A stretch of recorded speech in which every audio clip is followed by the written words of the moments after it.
Hey, my name's Ray Thiessen.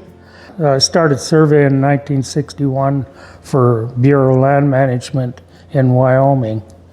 We were surveying section lines. It was land surveying, not construction. When I went into the Army, it was construction surveying mainly. I was 22 years old when I was drafted out of Montana, and went and had basic training in Fort Ord, California.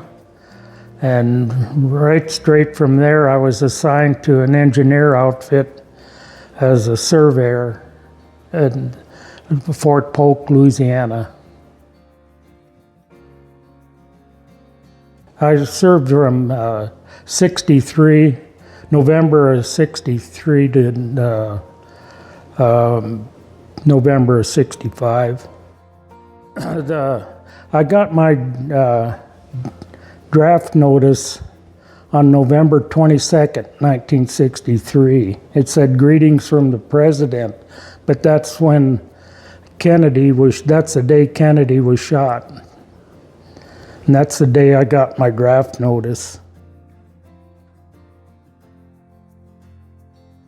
When you're drafted, you usually go into the infantry, but with my background, I guess they were wanting surveyors, so that's the way and right at the same time, there were 3 or 4 other surveyors that come into this company I was in. I was in a group headquarters, and we had 2 battalions of engineers under us, like 5,000.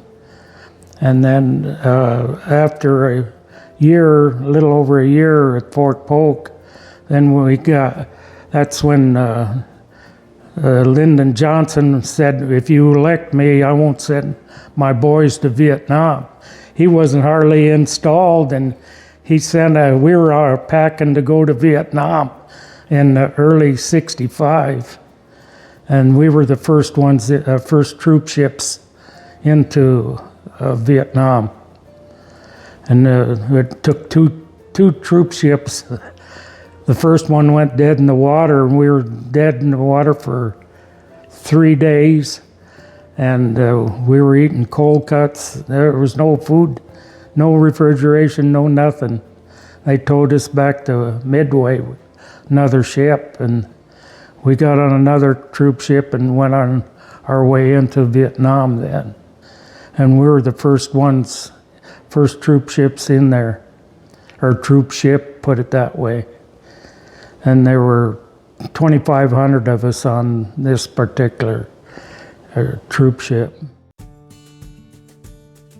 The special forces were there, and some Marines up north. That was it.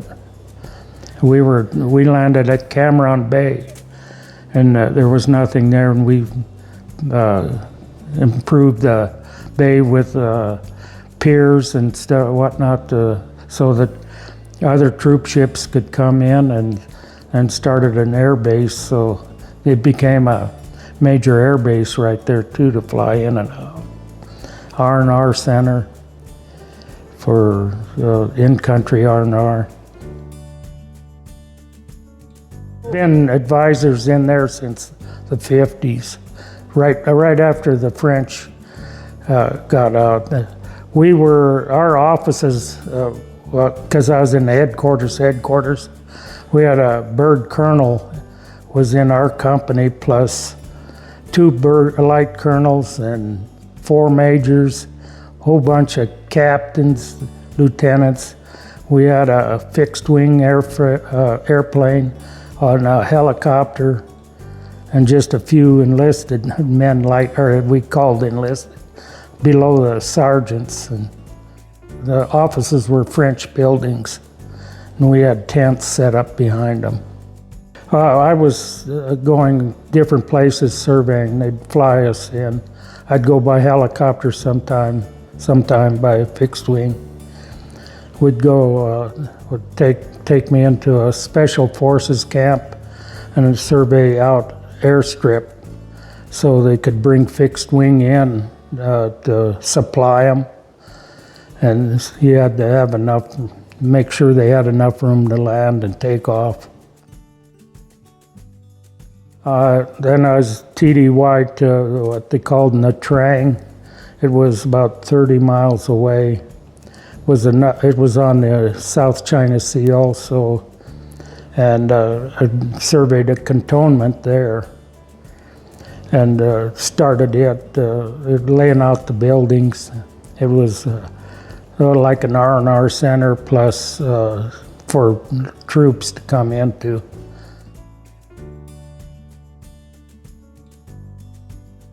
One thing, the surveyors are the first ones in before anybody else. We have the plans of what they want to do, and then we lay out the buildings, whatever. One of my jobs was a 7-mile pipeline for JP4, which is jet fuel, to that air base that we're building. And that was up through the jungle, had to survey 7 miles. In 1965, they were spraying the Agent Orange, which was a spray chemical. They'd spray it and the leaves would just fall off the trees, and we didn't even know what they were doing. But back in 65, it was straight. They weren't cutting it with anything, and then in late 65, they started cutting it so it wasn't so strong with whatever else, however they do it, with more water or whatever.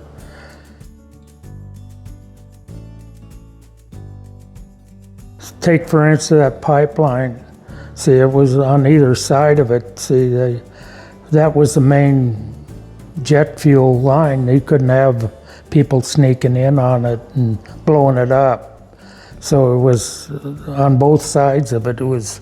There was nothing, and you didn't have to bulldoze them or nothing. It just knocked the leaves off and killed the stuff almost quick. Drinking the water was the main thing. We would have to get water out of the little streams while we were surveying, and we'd just have a tablet to put in it, but that was just to kill the bugs. And then I come down with, like in 2001, I had prostate cancer, and then right after that they discovered that I had diabetes and peripheral neuropathy, and it all was related back to Agent Orange. And nobody in my family had cancer or diabetes, so it wasn't hereditary type thing. And it took them a few years. See, when I had the cancer, they didn't recognize it yet. It was a few years later they recognized it, and then I started compensating me for that. So, and it's a constant thing to keep going to get 100%. So. Got out as a Spec 4, Specialist 4th class, that is. Same as a corporal. To come back to the States to get out, it was Thanksgiving Day in Saigon, and I got back to the States the day before. And they wouldn't let us out because that was a holiday.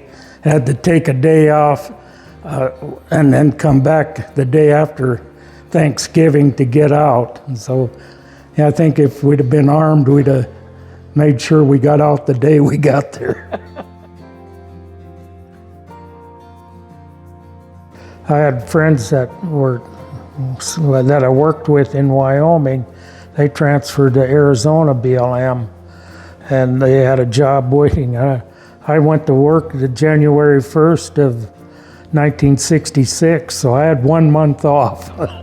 And out of Phoenix, that is where I worked out of, but I come to Safford every winter, and then up north in the summer is the way we worked it.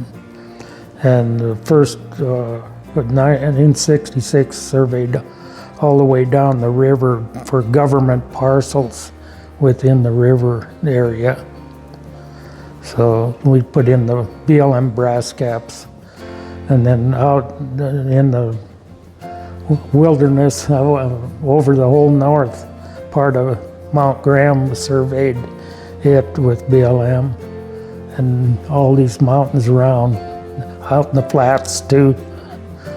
But then in 1969, I got on with Phelps Dodge and worked for them. Then in 1984, I became a registered land surveyor. It was a good experience.